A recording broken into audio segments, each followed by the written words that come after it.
오늘도 하나님께서 저와 여러분에게 주시는 말씀은 히브리서 7장 1절의 말씀을 통하여 멜기세덱의 신분이신 주님을 보라 하신다는 말씀의 제목으로 하나님의 말씀을 전부될 때에 하나님의 목적, 계획, 뜻이 잘 들려져서 그 말씀에 순종할 때 주시는 참복을 마음껏 누리시는 저와 여러분 되기를 주의 이름으로 축원합니다.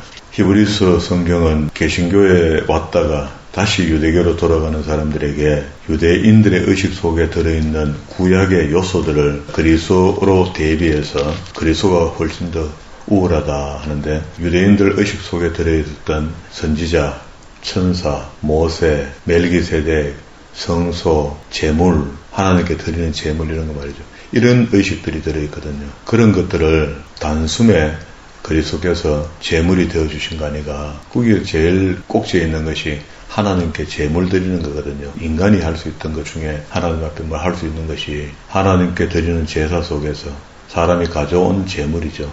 그 제물을, 피의 제물, 짐승의 제물을 드리는 것, 그거 이야기하는 겁니다. 그걸 드리니까 하니까 그때에 이 히브리서 기자가 그거는 우리가 완전한 제물이 오기 전까지 우리가 드렸던 거 아니냐라고 뒤에 가면 이야기합니다.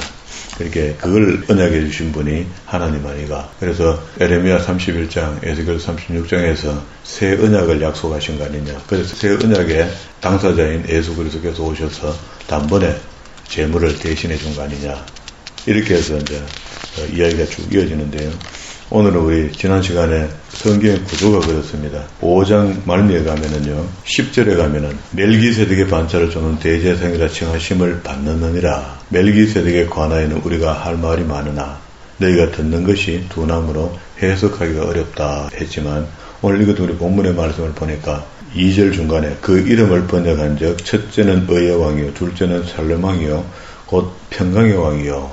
이렇게 지칭받을 만한 분이 누구냐 했을 때 그리스도일 것이다. 아비도 없고 어미도 없고 족보도 없고 시작한 날도 없고 생명의 끝도 없어 하나님의 아들을 방불하여 항상 제사장으로 있느니라. 이렇게 하죠. 오늘 우리가 예수의 이름으로만 하나님 앞에 나갈 수 있잖아요. 지금 제사장이 없잖아요. 그래서 이분이 그리스도일 것이다 라고 우리가 짐작하는데, 학자들도 다 그렇게 보는가 봐요. 그러면서 그 중간에 멜기세덱의 이야기를 5장 11절에서 두나야 더 이상 해석하기 어렵다라고 하면서 조금 더 해석해 주는 것이 7장 1절로 건너온 겁니다. 그러면은 지난 시간에 우리 본 것이 5장 12절부터 20절까지 본 이야기는 영적으로 어떤 사람도요, 신앙생활 하면서 자기가 미성숙하다라고 생각하는 사람이 없습니다. 다행히 똑똑고 바로 알고 있고 바로 믿고 있고 확실히 내가 믿고 있다, 스스로를 그렇게 믿고 있을 겁니다. 그런데 위기가 생겨보면은요, 자기 믿음이 다 들통납니다. 그래서 마지막에, 이제 마지막 심판이 있을 때쯤 되면은요, 그래서 인재한 6개, 나팔재앙 6개, 12번의 환란들이 이 땅에 주어질 것인데, 어떤 사람들은 그걸 한 번에 생기는 일이다, 어떤 사람은 나누어 생긴 일이다, 말은 많지만 성경에 기록한 대로 나눠 생기든 한 번에 생기든 그 일은 다 생긴다는 거 아닙니까? 땅에 생기면은 그런 일들이 생길 때에 하늘에 별이 떨어지고 땅에 있는 사람들이 3분의 2가 죽고 이런 일이 막 생긴단 말이에요. 그런 일이 생길 때 과연 믿음 없는 사람이 버티고 있는가 말이에요. 그때 되면은요, 아무거나 믿기 시작합니다. 자기를 도와줄 만한 요소가 있으면 그게 믿기 시작한다고. 그때 마지막 때에 우상이 말을 하기 시작하고요, 하늘에 불을 내리기 시작하고 이적 기적을 나타내거든요. 그러면 그게 다 속아 넘어간다. 그렇게 어중중한 믿음을 갖고 있는 사람은 그때 다 구분된다. 마지막까지 절개 있는 믿음을 가지는데, 이런 이야기를 해보면은 우리가 주님 오시는 날이, 우리 살았을 때 주님 오시면은 믿음 없는 사람 믿음 다 들키고 이러나 저러나 들킨다마는 우리가 생각하는 것보다는 훨씬 더 굳건한 믿음이 필요하다. 믿음의 시련을 통해서 믿음이 단련되거든요. 우리가 지난 시간에 본 거죠. 야고보서 앞에 보면은 그래 나오죠. 믿음에는 반드시 시험이 따른다 하죠. 야고보서 1장 2절입니다. 시험을 만나거든 온전히 기쁘게 여기라. 왜 시험이 오는데 기쁩니까? 시험은 괴로운 건데. 이는 너희 믿음의 시련이 인내를 만들어내는 줄 압니다. 이렇게 믿음이 있을 때 반드시 시련이 동행하는데, 이 시련 때문에 우리가 인내를 요구받는단 말이에요. 이 인내라는 것은 소망이 뒤에 받치고 있기 때문에, 그 소망을 받친다는 것은 우리의 이신칭입니다. 예수 그리스도를 믿음으로 나는 구원을 받으니까 하는 믿음이 생겨 있기 때문에 시련이 와도 인내할 수 있다. 왜? 소망 때문에. 그 소망이라는 것은 이신칭의가 받쳐주고 있다. 그런 이야기죠. 만들어내는 줄 너희가 알미라. 이 말은 그런 시련이 오므로 신앙이 더 강하여 적어 간다는 겁니다. 처음부터 강한 믿음을 가진 게 아니다. 예수 믿는다고 강해지는 게 아니고 처음에는 연약한 믿음, 젖을 먹는 믿음, 그 다음에는 딱딱한 식물을 먹는 믿음으로 성장해 나간다. 이러니 이런 것들을 광고하는 사람들이 예수 한번 믿었으면 됐는데 뭐 자꾸 뭐 어쩌란 말이고 하는 그런 질문을 하거든요. 그러면은 그건 아예 수에 미치지 못하는 거죠. 반드시 우리가 예수 믿고 이 땅에서 시련이 온다 이렇게 하는데 이런 것들을 안 가르치니까 성도들이 방자해진 겁니다. 좀 하나님의 강한 군대로 만들었으면은 이렇게 교회가 약화되지는 않았을 것이다.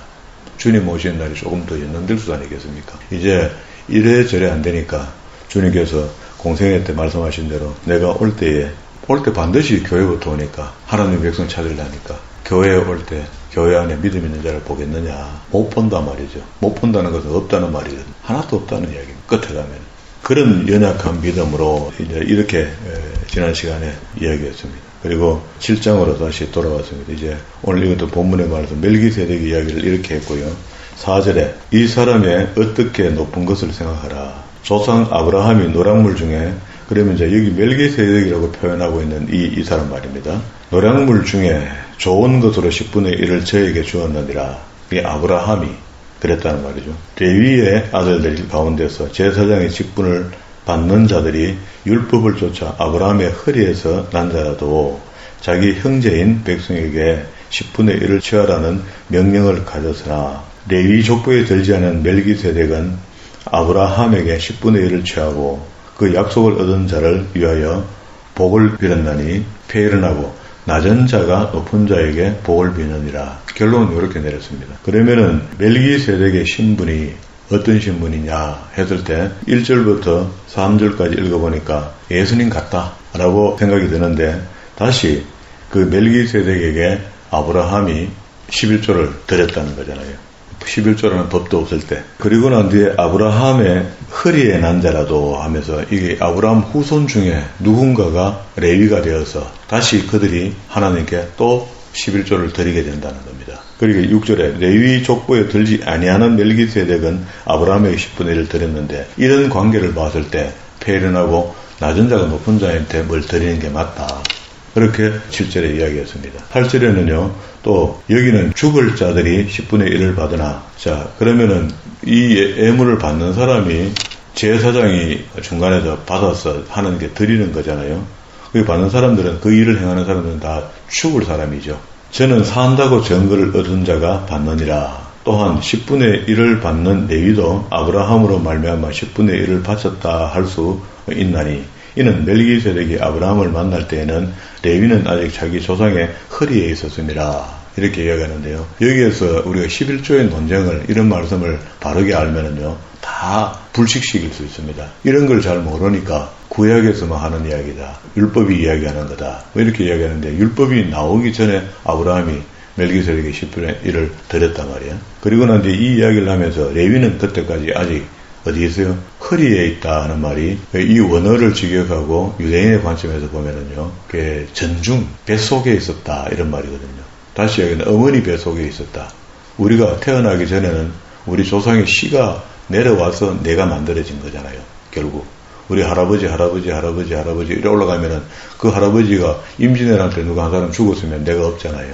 그렇잖아요. 올라가다가 찾아보니까. 그런데 그 할아버지가 살았고 씨를 나려줬고 자식이 있었고 이렇게 내려오다 보니까 내가 생긴 겁니다. 그죠? 그렇게 아득한 이야기를 하는데 그렇게 후에서 하는 사람, 그 레위도 11조를 냈고 우리도 율법이 생기기 전에 레위의 더 밑에 뱃속에 이미 있었다는 거야. 레위가 11조를 할 때도 우리는 뱃속에 있었다. 우리가 태어나서 11조를 드릴 때 우리 후손들도 또 뱃속에 있단 말이에요. 허리 속에 있단 말이죠. 11절에 레위 계통의 제사장 직분을 말미암아 온전함을 얻을 수 있었으면 그 아래서 율법을 받으니 어찌하여 아론의 반차를 쫓지 않고 멜기세덱의 반차를 쫓는 별다른 한 제사장을 세울 필요가 있느냐.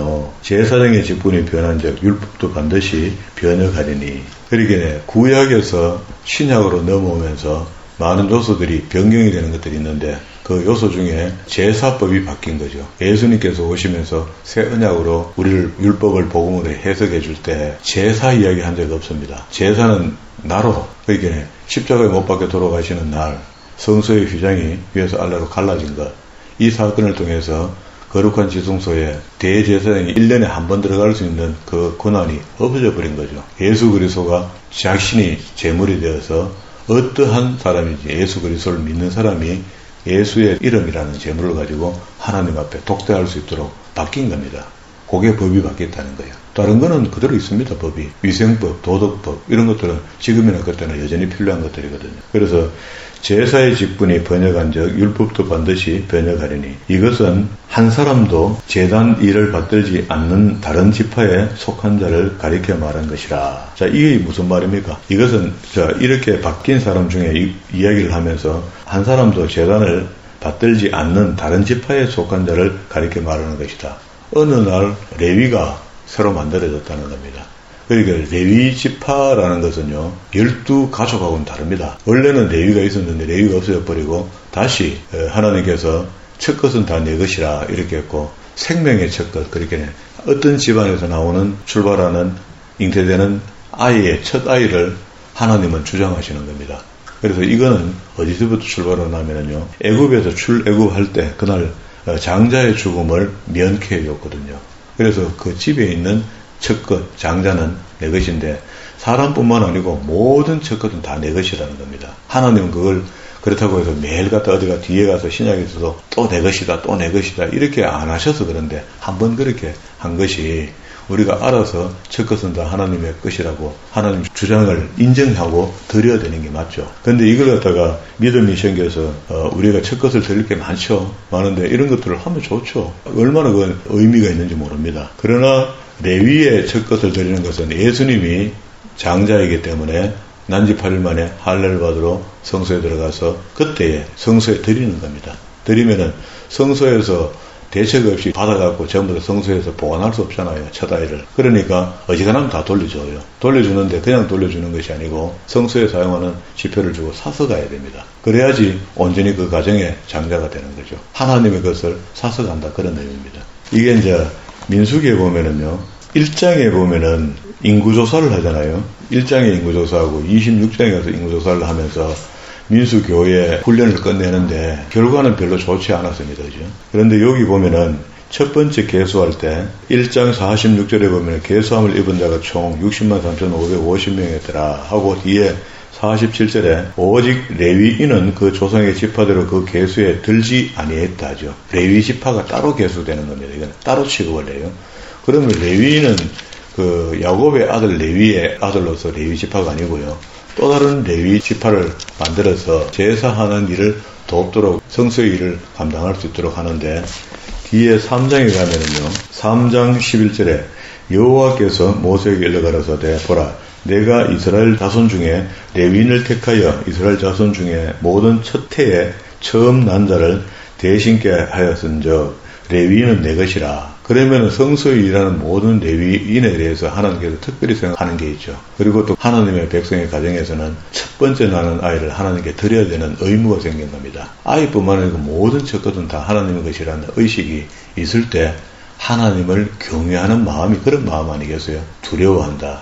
우리는 첫것은 전부 내 것이죠. 첫것은 이거 맛있는 거고요. 내 끼다. 성주에 사는 장로님하고 노예에서 같이 일을 한 적이 있는데요. 제가 위원장이 되고 장로님이 총무가 되는데 그 해 나오는 성주에서 유명한 거 있잖아요. 참외가 나오는데 참외 첩불은 맛이 없습니다. 그거 참외는 또 설이 긋고 하여튼 또 그런데 첩 익은 참외 열매를 노예 모임이 있을 때 챙겨서 목사님이 칡깁니다 하면서 주더라고. 그래서 이분이 성경을 읽어서 뭐 그런 의미를 갖고 있구나.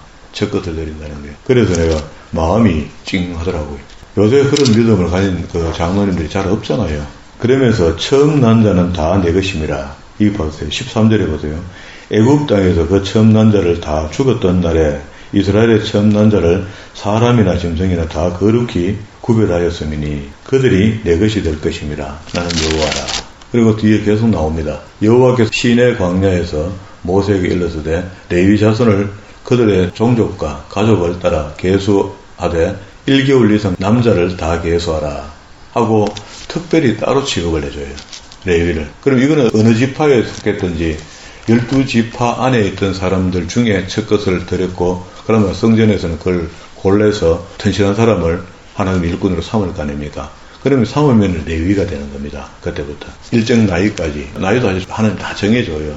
그렇게 그때까지 레위하고 자기가 속해 있던 지파로 돌아간다 그런 말입니다. 다시 본문으로 왔습니다. 13절이죠. 이것은 한 사람도 제단 일을 받들지 않는 지파에 속한 자를 가리켜 말한 것이 맞죠. 14절에 우리 주께서 유다로 쫓아나서 나신 것이 분명하도다. 그런데 대제사장이 됐단 말이야. 이제 이해가 되죠. 그렇잖아요. 앞에 13절에 있는 이걸 우리가 민수기에 있는 이야기를 보니까 레위는 그런 식으로 뽑혔다면, 그렇게 지금 제사들은 일을 돕는 자로 그렇게 뽑힌 걸 보니 유다 지파에서도 한 시가 나서 거기에서 예수 그리스도라는 이름을 가진 사람이 나올 것이고, 그가 우리의 대속물이 되어주고 대제사장이 되어줬다는 겁니다. 그리고 15절에 멜기세덱과 같은 별다른 한 제사장이 일어난 것을 보니 더욱 분명하도다. 자, 결론을 합니다. 그는 육체에 상관된 계명의 법을 쫓지 아니하고 오직 무궁한 생명의 능력을 쫓아낸 것이니 증거하기를 내가 영원히 멜기세덱의 반차를 쫓는 제사장이라 하였도다. 절의 계명은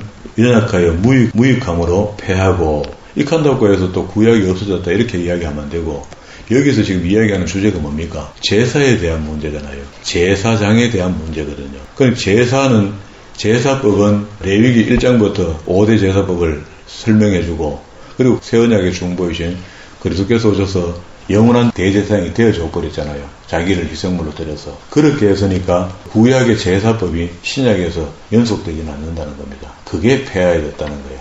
폐하해진 건 아니죠. 그 좋은 의미들은 그대로 다 살아있는 거죠. 자, 이렇게 이제 설명을 하면 이제 뒤에 율법은 아무것도 온전케 못할지니라. 이에 더 좋은 소망이 생기니 이것으로 우리가 하나님께 가까이 나아가느니라. 맞죠? 이것으로 뭐 예수 그리스도의 이름으로 하나님께 우리가 가까이 나아갔다.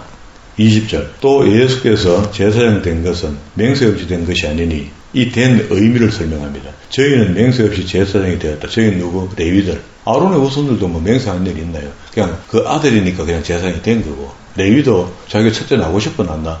첫째 나니까 법대로 가정에서 하나님께 드리니까 돌려주면 좋겠는데 안 돌려주고 얘는 레위로 서겠다 하고 받아들여 버리는 겁니다. 그러면은 레위가 되는 거거든요. 그래서 일정 나이까지 있다가 다시 가족으로 돌아가거든요. 봉사하고 난 뒤에. 저희는 맹세 없이 제사장이 되었으니 오직 예수는 자기에게 말씀하신 자로 말미암아 맹세로 되신 것이라. 주께서 맹세하시고 뉘우치지 아니하시리니 내가 영원히 제사장이 되었도다. 이와 같이 예수는 더 좋은 언약의 중보다, 새 언약의 중보다 말이죠. 앞에 처음에 했던 언약, 구약의 언약 있잖아요. 그 언약 이후에 또 다른 새 언약의 중보가 됐다. 저희 제사장 된 자는 수요가 많은 것은 죽음을 인하여 항상 잊지 못함이로되.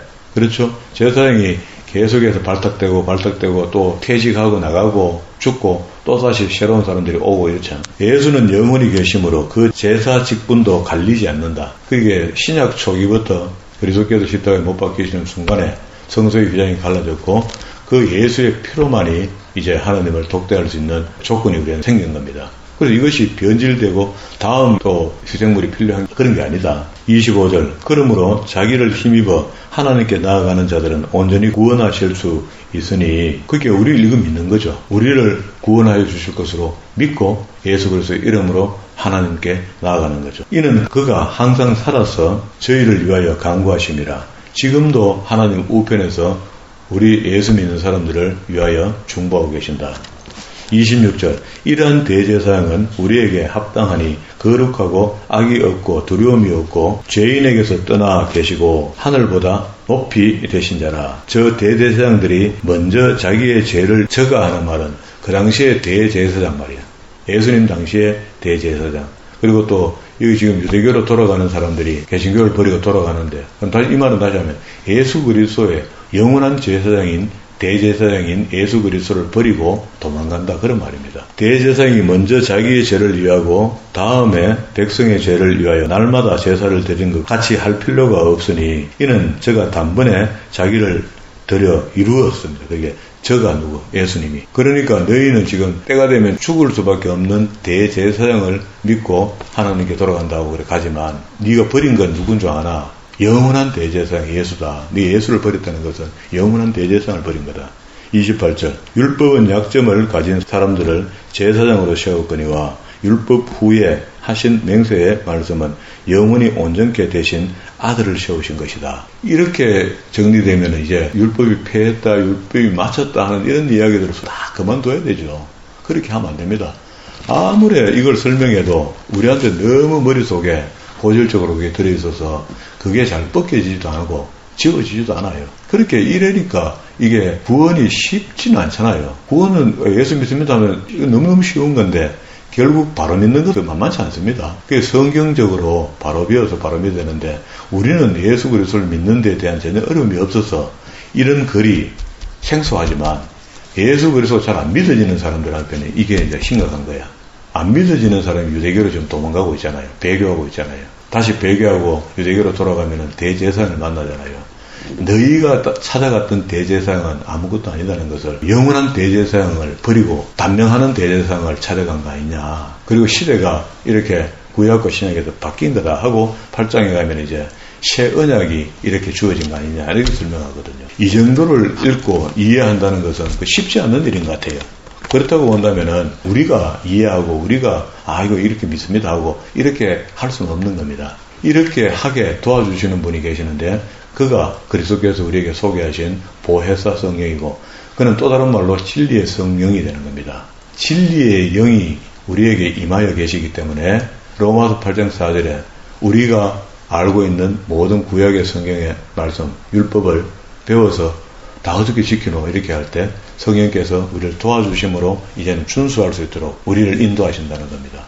그러니까 우리가 할 일이 별로 없죠. 우리가 할 일은 예수 그리스도께서 우리에게 진리의 영으로 주신 그분의 음성에 귀 기울이며 그분이 명령하는 대로 우리가 순종해 주는 겁니다. 그래서 그분은 우리한테 비인격적으로 대하는 게 하나도 없습니다. 우리를 완전한 인격으로 대하기 시작하는데 그런데 이제 요한복음 14장 26절에 보면은요, 이게 이제 명쾌한 답이 되잖아요. 예수님께서 성령님이 오시기도 전에 우리에게 보혜사 성령을 소개해 주시면서 그를 갖다가 소개할 때 그의 이름을 진리의 영이라 이렇게 이야기했고요. 그렇죠? 14장 17절에 저는 진리의 영이라 세상은 능히 저를 받지 못한다. 안 믿고는 못 받는 거예요. 예수 그리스도를 믿을 때만이 보혜사 성령이 우리에게 내주하게 된다. 그리고 그 보혜사 성령의 기능이 오시면은 우리에게 어떤 역사를 하는가? 우리가 예수 그리스도를 영접함으로 진리의 성령이 우리에게 오신 것은 믿죠. 그랬더니 우리가 그때 회개하며 작동 같은 눈물을 흘렸던 겁니다. 감동과 감화로. 그러면 그분이 오셔서 가만히 계시는 게 아니고 우리에게 뭘 도우시는 일이 있는데요. 그게 보혜사 26절 곧 아버지께서 내 이름으로 보내실 성령 그가 너희에게 모든 것을 가르치시고 하죠. 뭘 가르친다 말입니까? 세상 사는 요령을 가르칠까요? 아니요. 성경을 가르친다는 겁니다. 성경을 가르치시고 내가 너희에게 말한 모든 것을 내가 너희에게 말한 게 뭡니까? 앞에 6장으로 가봐요. 6장 63절에 살리는 것은 영이니 육은 무익하니라 내가 너희에게 이런 말이 영이요 생명이라 이렇게 하죠. 그러면은 우리가 밥만 먹고 사는 게 아니고 틀림없이 영적인 양식이 필요하고 이 영적인 사람이 되어 있어야 되는데 그 영적인 사람이 되어 있다는 것이 오늘 성령께서 우리를 영적인 사람에 대한 이해를 돕는데 성경 진리의 말씀을 깨닫게 해줘서 알게 된다는 거예요. 그의 이름에 걸맞잖아요. 보혜사라는 이름을 뜻을 해석하니까 진리의 영이라 이렇게 했거든요. 그러면은 이제 성령님이 내주하시고 계시고 성령님이 순종하는 사람의 삶과 순종 안 하는 사람의 삶이 편하게 다른 겁니다. 그래서 교회에 있지만 염소와 양, 가라지와 알곡이 모양이 다른 겁니다. 우선에는 비스무리하게 생겼는데 결론적으로 가보면 달라요. 그리고 또 처우도 완전 달라집니다. 마지막에 천국과 지옥을 가늠하는 거죠. 오늘 여기까지 정리했는데요. 우리가 그냥 막연하게 누가 가르쳐 준 적도 없는데 예수 그리스도를 믿음으로 하는 그 믿음이 우리에게 생겨서 때로는 건강한 삶을 살다가 어떨 때는 헷갈리는 삶을 살기도 했잖아요. 그래서 이제는요, 이 글을 읽어본 이후에는 유대인들처럼 유대교로 돌아가는, 그러니까 우리가 예수 믿고 난 뒤에 엉뚱한 짓을 하는 그런 일은 없어야 된다는 이야기입니다. 감히 그의 영을 우리에게 보내줘서 우리가 진리의 영을 인정 안 하니까 성경도 안 배우고 대충 알아버리고 대충 믿고 이렇게 사는 거지. 내 속에 봐봐요. 우리 집에 그래도 꼬마 손님이 하나 와도 그 꼬마 손님이 와서면 예의를 갖추잖아요. 그래 엄마 잘 계시나 아버지 잘 계시나 그래 놀다 가래 먹을 거 갖다 주고 이렇게 하잖아요. 그렇게 하는 것처럼 우리 마음 속에 보혜사 성령이 어느 때인가 언젠가 표시 없이 내주하고 계시고 그분이 우리를 돕겠다는데 그분은 홀대예요. 그런 신앙인들이 교회에 우글우글하단 말이야. 잘못 배우고. 왜?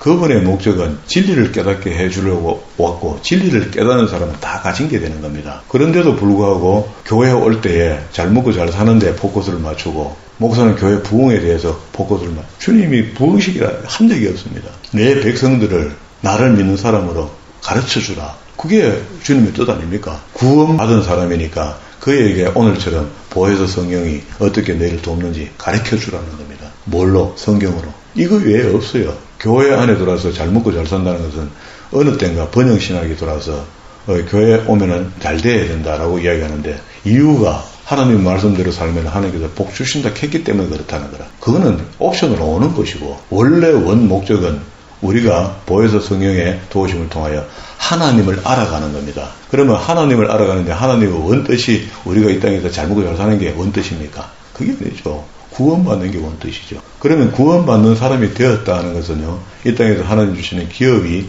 충만해졌다는 겁니다. 그러면 자기 몫은 이미 다 받은 거야. 우리가 앞에 미리 받아서 영도철도 모르고 섣버렸으니까 없는 사람은 추가로 더 받으려면 어찌해야 됩니까? 지금 현재 맡은 일이 충성스러워야 되거든요. 그런데 이걸 놔두고 딴 일에 더 충성스러우면 그건 맞지 않다는 겁니다. 왜 아련하게 다시 또 하나님과 반하는 일을 하면서 세상을 향하여 더 충성스럽게 합니까? 지금 남아있는 생을 전부 다 온전히 하나님의 말씀 아래 말씀을 배우고 말씀 아래서 말씀에 충만한 사람이 되어야 된다. 그런 이야기입니다. 자, 이러한 믿음이 오늘 성경에 기록한 그대로 우리에게 임하여져서 그 믿음이 하나님 앞으로 갈 수 있는 소망이 되잖아요. 그 소망의 항구로 가는데 조금 더 지장 없이 살아가는